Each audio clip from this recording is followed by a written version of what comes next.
আন্তর্জাতিক নারী দিবসের আগের দিনই পথে নামছেন মমতা বন্দ্যোপাধ্যায়, তার সঙ্গী হবেন অভিষেক বন্দ্যোপাধ্যায়। লোকসভা ভোটের আগে এই কর্মসূচি রাজনৈতিকভাবে অত্যন্ত তাৎপর্যপূর্ণ বলেই মনে করছে বিশেষজ্ঞ মহল। এই বিষয় নিয়ে বিস্তারিত জানবো, তবে তার আগে গ্রাফিক্যাল প্রেজেন্টেশনের মাধ্যমে আজ মুখ্যমন্ত্রীর এই কর্মসূচির রুট ম্যাপ আপনাদের সামনে রেখেছি। কলেজ স্কোয়ার, হিন্দ সিনেমা থেকে শুরু হয়ে এসএন ব্যানার্জি রোড হয়ে ডোরিনা ক্রসিং পর্যন্ত যাবে মুখ্যমন্ত্রী মমতা বন্দ্যোপাধ্যায়ের নেতৃত্বে এই মিছিল। বিস্তারিত জানতে কথা বলে নেব, আমাদের সঙ্গে রয়েছেন প্রতিনিধি সঞ্চয়ন মিত্র। কখন শুরু হবে এই মিছিল এবং মুখ্যমন্ত্রী মমতা বন্দ্যোপাধ্যায়ের সঙ্গে আর কারা কারা থাকবেন এই কর্মসূচিতে? দেখো, এই মিছিলের যে নির্ধারিত সময় সেটা দুপুর 2টো। আমরা বিগত দিনেও দেখেছি প্রত্যেক বছর মুখ্যমন্ত্রী এই দিনটাতে এই আন্তর্জাতিক নারী দিবস উপলক্ষে একটা পদযাত্রা করেন উত্তর থেকে মধ্য কলকাতা পর্যন্ত, এবং আজকেও সেই পদযাত্রার আয়োজন করা হয়েছে। মূলত তৃণমূল মহিলা কংগ্রেসের উদ্যোগে এই পদযাত্রা, এবং সেখানে একদিকে যেরকম মুখ্যমন্ত্রী মমতা বন্দ্যোপাধ্যায় থাকবেন, তেমনই তৃণমূলের সর্বভারতীয় সাধারণ সম্পাদক অভিষেক বন্দ্যোপাধ্যায় এই মিছিলে হাঁটবেন। এই মিছিল ডোরিনা ক্রসিং থেকে ডোরিনা ক্রসিং পর্যন্ত যাবে। কলেজ স্কোয়ার থেকে বেরিয়ে সরাসরি এই মিছিল হিন্দ সিনেমা হয়ে এসএন ব্যানার্জি রোড হয়ে ডোরিনা ক্রসিং এ গিয়ে পৌঁছবে। এই পথে বিভিন্ন জায়গায় মোড়ে মোড়ে মঞ্চ তৈরি করা হয়েছে, যেখান থেকে তৃণমূলের যারা স্থানীয় নেতৃত্ব বা স্থানীয় যারা সমর্থকরা তারা সেখান থেকে গান করবেন, সংবর্ধনা দেবেন, তেমনই কর্মসূচি রয়েছে। রাস্তার দুধারে ব্যারিকেড করা হয়েছে যাতে মানুষজন দাঁড়িয়ে দুপাশ থেকে দেখতে পারেন এই পদযাত্রা, এবং প্রত্যেকটা এই পথে যতগুলো গলি বা রাস্তা ক্রসিং রয়েছে প্রত্যেকটা জায়গায় ড্রপ গেট করা হয়েছে যাতে এই পদযাত্রা যখন যাবে সেই সময় কেউ ক্রস করতে না পারেন। এই পাশাপাশি নিরাপত্তা ব্যবস্থা চূড়ান্ত করা হয়েছে। বিভিন্ন জায়গায় ইতিমধ্যেই পুলিশ তাদের জায়গা নিয়েছে, এবং এই পথে খানিকটা দূর অন্তর অন্তর যেরকম বলছিলাম যে ড্রপ গেট করা হয়েছে, তেমনই বিভিন্ন মঞ্চ করা হয়েছে, সেখান থেকে গান বাজবে এবং মুখ্যমন্ত্রী যখন যাবেন তখন তাকে অভিবাদন জানানো হবে।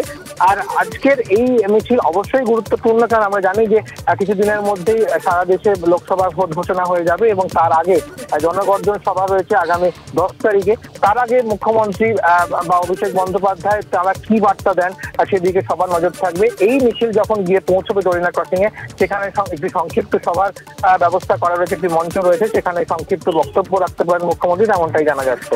অবশ্যই এদিকে আমাদের নজর থাকবে। এখনকার মতো ধন্যবাদ সঞ্চয়ন তোমায়।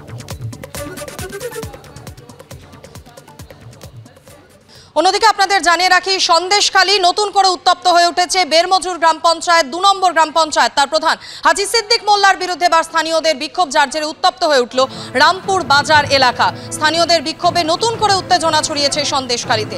গত 2 মাস ধরে সন্দেশখালী এভাবেই বারবার দফায় দফায় উত্তপ্ত হয়ে উঠেছে। শেখ শাহজাহান তার ভাই শেখ সিরাজ উদ্দিনের বিরুদ্ধে ঠিক যে অভিযোগ উঠেছিল, জমি দখল করে ভেড়ি তৈরির অভিযোগ, বাজার দখলের অভিযোগ, এবার সেই অভিযোগই উঠল বেরমজুর 2 নম্বর গ্রাম পঞ্চায়েতের প্রধান হাজি সিদ্দিক মোল্লার বিরুদ্ধে।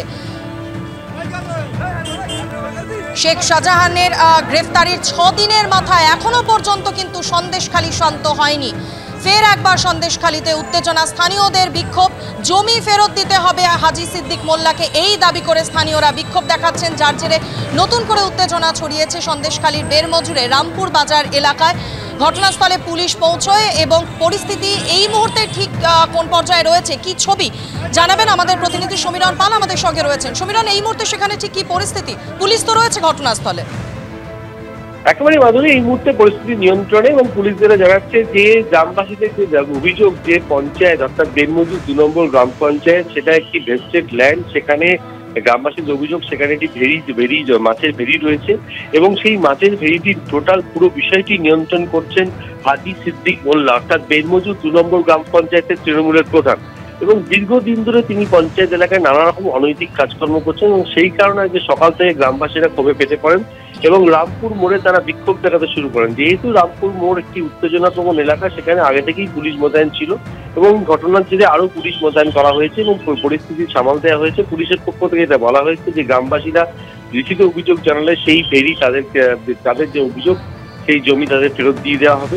এবং যেটা জানা যাচ্ছে যে পুলিশ সূত্রে যে এই রামপুর বাজারের কাছেই একটি ভেড়ি রয়েছে, সেই ভেড়ি বেরমজুর 2 নম্বর গ্রাম পঞ্চায়েতের অধীন, এবং সেই পঞ্চায়েতের তরফ থেকেই সেই ভেড়িটি পরিচালনা করা হয়। এবং যেহেতু পঞ্চায়েত প্রধান হাজি সিদ্দিক মোল্লা, সেই কারণে গ্রামবাসীদের অভিযোগ যে সেই ভেড়িটি তারা নিজেরা ফেরত পেতে চায় এবং পুলিশের পক্ষ থেকে যেটা বলা হচ্ছে যে গ্রামবাসীরা দাবি করছে সেই জমি ফেরত পেতে, এবং যদি তারা লিখিত অভিযোগ জানায় এবং সে অনুযায়ী প্রশাসনিক ব্যবস্থা নেওয়া হবে।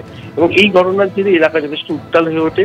তুমি জানো যে বেরমজুর 2 নম্বর গ্রাম পঞ্চায়েতের যে সমস্ত এলাকা, ঝুপকালি, এই সমস্ত এলাকায় গত কয়েকবার উত্তপ্ত হয় এবং সেখানে গন্ডগোল হয়েছে, এবং সেক্ষেত্রে শেখ শাহজাহানের ভাই শেখ সিরাজউদ্দিনের বিরুদ্ধেও জমি দখলের অভিযোগ উঠেছিল। এবং এই বেরমজুর 2 নম্বর গ্রাম পঞ্চায়েতের শেখ শাহজাহান শেখ সিরাজউদ্দিনের বিরুদ্ধে যে অভিযোগ উঠেছিল, এবার হাজী সিদ্দিক মোল্লার বিরুদ্ধেও সেই একই অভিযোগে উত্তপ্ত হয়ে উঠল বেরমজুরের রামপুর বাজার এলাকা। ধন্যবাদ সমীরণ তোমায়।